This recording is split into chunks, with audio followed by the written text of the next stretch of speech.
Today is August 31st, 2025, and this is our weekly update on the ongoing war between Israel and the Hamas terror organization in the Gaza Strip, as well as against other terrorist forces around the Middle East. Shalom, my friends. This is the Kibbutz Be'er with Israel in 5, where we give you everything Israel in 5 minutes. Please like and subscribe. If you have any questions or want to keep the conversation going, please do so below in the comments. A lot has happened since we last shared a news update here on Israel in 5.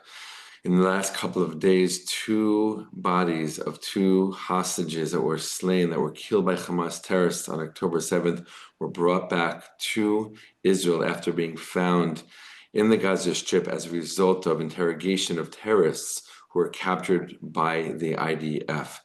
One of these hostages, he was killed at the Nova Festival on October 7th, 2023, where he was a volunteer photographer and was helping people to get out of the massacre. He himself was killed by terrorists on the spot and his body taken into the Gaza Strip.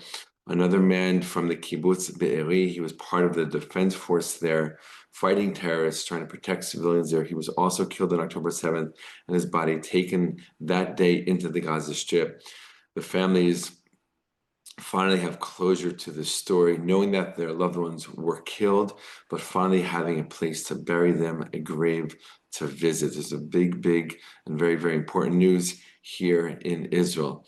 In addition, Israel carried out a very large and unprecedented attack in Yemen on the Houthi leadership, most likely taking out the entire governmental cabinet. The prime minister was targeted and killed in this attack as he sat in a meeting with other ministers in his cabinet. And again, the assessment up until now, to date, is that the entire cabinet was taken out.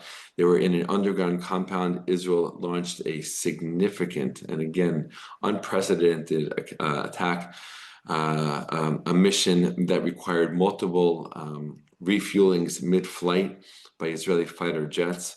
And they dropped many tons of explosives and bombs on this compound, carrying out the largest attack on the Houthis to date, sending them a very clear and strong message that Israel will no longer tolerate the missiles that they shoot at Israel almost weekly now.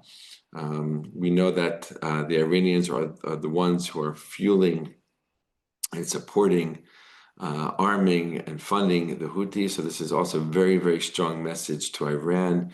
And there is and has been a lot of talk in recent weeks about another round of attacks against Iran and another round of fighting with Iran. We're keeping our eyes on that, and we'll for sure update you as soon as we get updates about that conflict. And we know that that is the central conflict here. Iran, the Iranian regime, is really the terrorist force behind all of what's happened in the past almost 2 years since October 7th, 2023. And of course, Israel continues to fight in the Gaza Strip against Hamas terrorists and terrorist infrastructure. In the past few days, Israel has bombed very heavily Gaza City, apparently getting ready for a ground troop invasion there to carry out its plan to take over Gaza City as a result of the most recent negotiations for hostages being released having failed.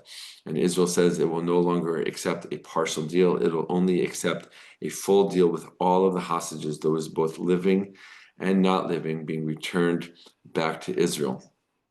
So Israel, with its strong arm, is focusing its forces on Gaza City, in the Gaza Strip, with tens and tens of thousands of Israeli reserve soldiers due to report once again to another round of fighting in the Gaza Strip in the coming days and weeks.